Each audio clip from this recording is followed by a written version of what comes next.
Hello and welcome to MTG Crown's second ever standard deck tech. Today we're going to be looking at mono black vampires and zombies. We're looking at this deck tech as it is a mono coloured deck tech, which means you don't have to spend lots and lots of money on a large variety of fetch lands. So let's start with the key players in this deck, and that's the vampires. So I would say actually the key card in this deck is this first one here. It says Calatus, Traitor of Get. So this is a 3/4 vampire for 4, not bad, with lifelink. So the lifelink is fantastic as aggressive decks against us will start draining our life very quickly, and as when we can start bringing that life back, we can start to change the way the game is working out for us. It's also got this other ability here, so let me just read it out to you. So if a non-token creature an opponent controls will die, instead exile that card. That's good, something dies and then they can't bring out a Den Protector, so that's a good little tick in our strategy.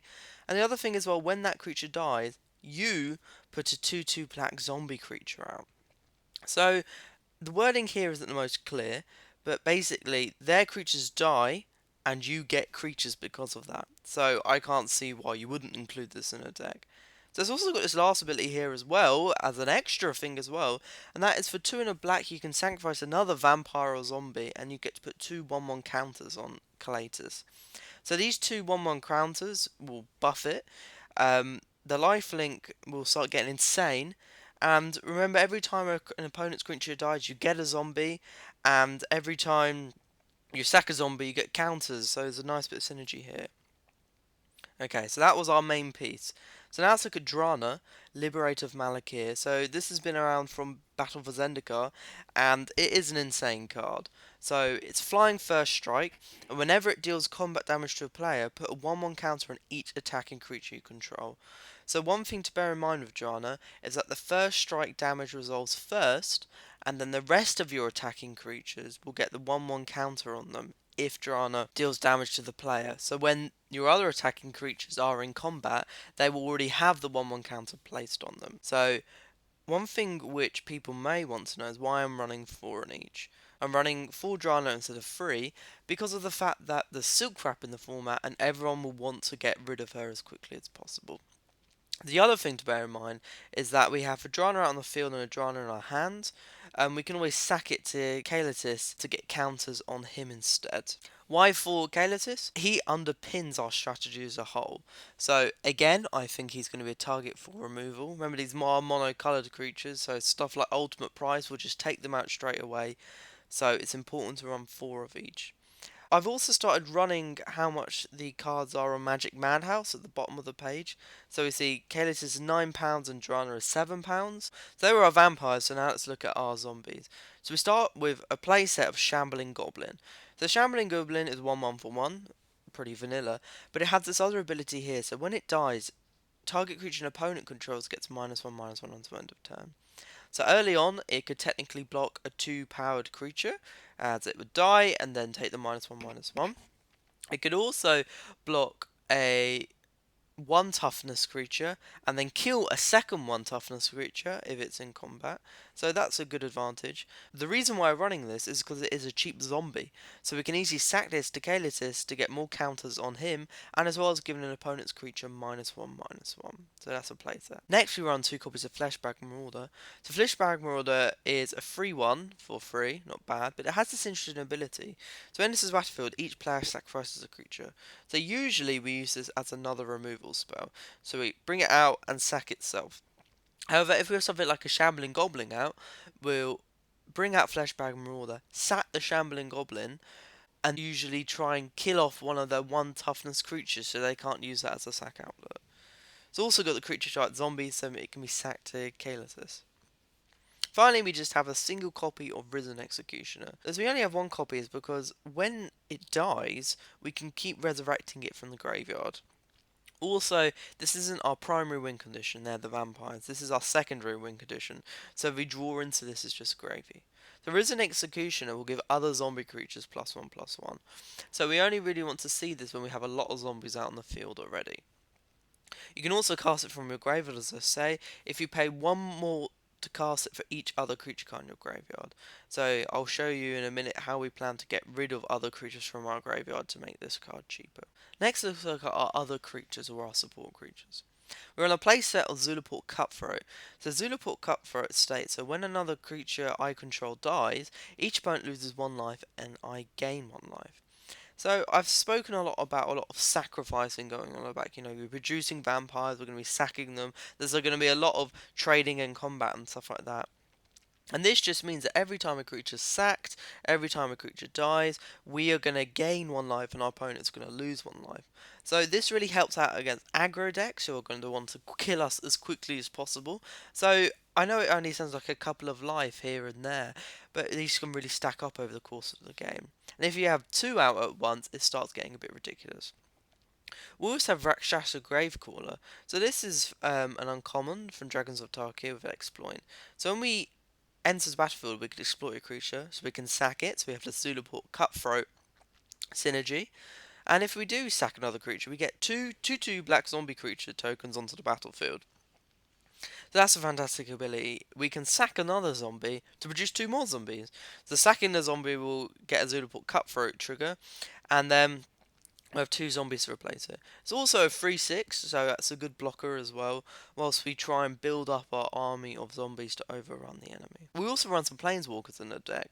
So we have here Liliana, Heretical Healer. So Liliana, Heretical Healer is a 2/3 lifelinker, so it's also always good for us.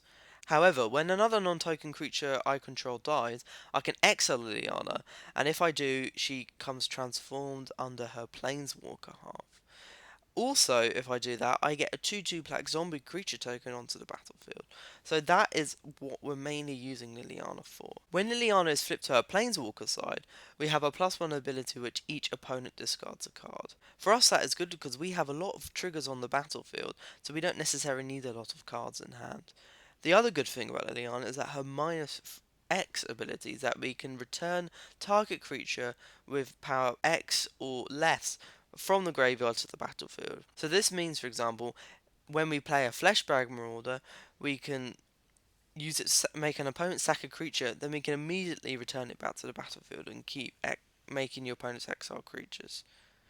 I say exile creatures because if we have Kalis out at the same time, the opponents are sacked and exiled, and we get a 2/2 black zombie creature as well. Liliana's ultimate basically means you win the game. So if we get to that point, we've won the game. We also run 3 copies of Obnixilis. So Obnixilis +1 is you draw a card and lose 1 life. So later on, we might have less cards in hand, we might have Liliana out.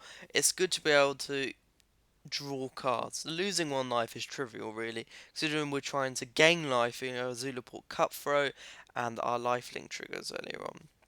Its -3 is destroy target creature. Fantastic for us.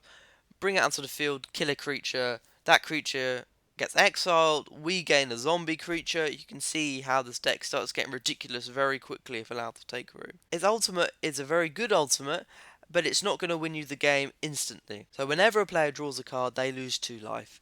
So at the end of the game, when the opponent only has 6 to 8 life left, this will eventually kill them.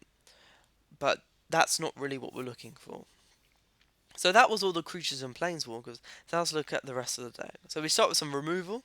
So we just have 3 types of removal here. We've got Murderous Cut, so destroy target creature.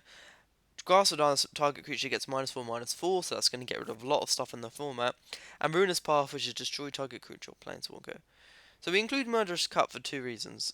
One is that it's just a fantastic destroy target creature card. Second is its delve ability. So I spoke about how before we might want to get Risen Executioner back from the graveyard. This we can delve out our graveyard, so exile cards from our graveyard to make Risen Executioner easier to cast from our graveyard. Another good thing about Murderous Cut is that it's our only Khans of Tarkir card. So when Khans of Tarkir rotates out with Fate Reforged in a few months, this deck is going to have a very long lifespan after that point. Play 3 copies of Grasp of Darkness. Again, -4/-4 to a creature is going to kill a lot of creatures. Finally, we play Ruinous Path, as we need something to destroy Planeswalkers when they come out. Its Awaken ability is pretty irrelevant for us, but if we get to a very, very late part of the game, it could be useful to awaken it.